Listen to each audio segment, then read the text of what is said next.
কয়েকদিন ধরে টানা বৃষ্টিতে কার্যত জলমগ্ন কলকাতার একাধিক এলাকা। Arm street, Thanthania, park circus, Girish park, Salt Lake sector 5, Haldiram.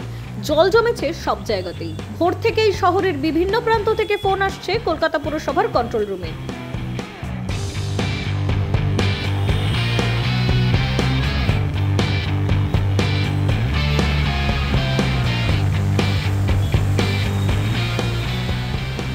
শহর কলকাতায় জল জমার এই ছবি নতুন নয়। প্রত্যেক বর্ষায় এই একই দুর্ভোগের শিকার হন শহরবাসী।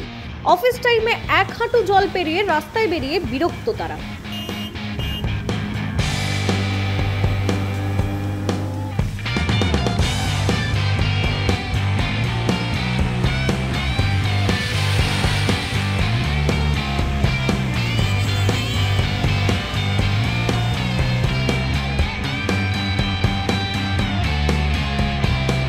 কতটা অসুবিধার মুখে পড়তে হচ্ছে এইভাবে জল রয়েছে রাস্তার মধ্যে।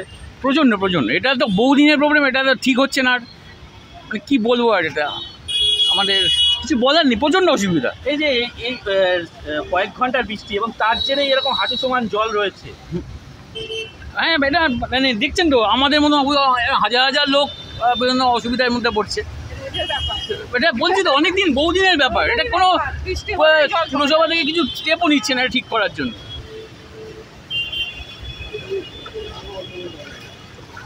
বলছি, আপনাদের কি অফিস এখানে?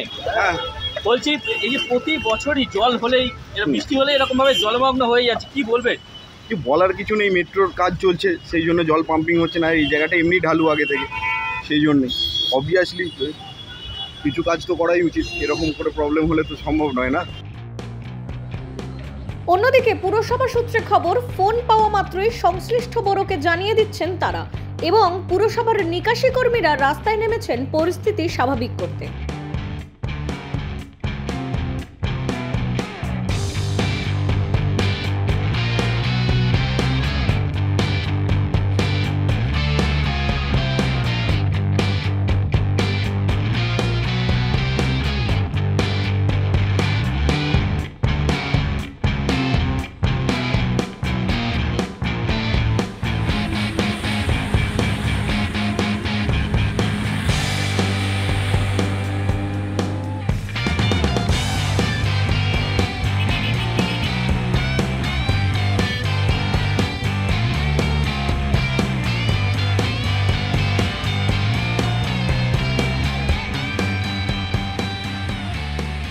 প্রতি বছর বর্ষার শুরুতেই কলকাতা শহর জলমগ্ন হয়ে পড়ে। এবারেও তার ব্যতিক্রম হয়নি।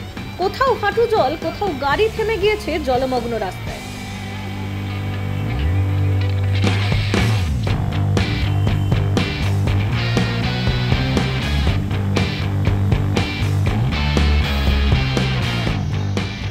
থমকে যাচ্ছে অ্যাম্বুলেন্সের মতন জরুরি পরিষেবাও। সাধারণ মানুষ প্রশ্ন তুলছেন, বারবার এই একই সমস্যা কেন? কেন আধুনিক শহরের নিকাশি ব্যবস্থা এখনো ভরসাযোগ্য নয়?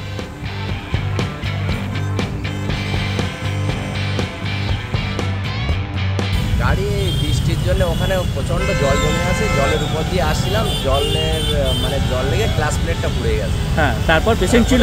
হ্যাঁ, পেশেন্ট ছিল, পেশেন্ট অসুস্থ ছিল। এখানে আসলাম, এখানে স্যারকে বললাম, স্যাররা খুব মানে সাহায্য করলো। ওরা ইমিডিয়েট একটা অ্যাম্বুলেন্স ডেকে হসপিটালে পাঠানোর ব্যবস্থা করে দিল, বা পেশেন্ট চলেও গেছে, মানে রাস্তায় আছে এখন, এখান থেকে চলে গেছে। এখন এই গাড়িটা খারাপ হয়ে গেছে, এখন এটা মেরামত করতে হবে।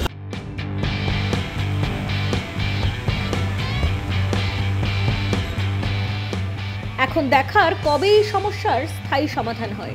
Bureau report, news poll Bangla.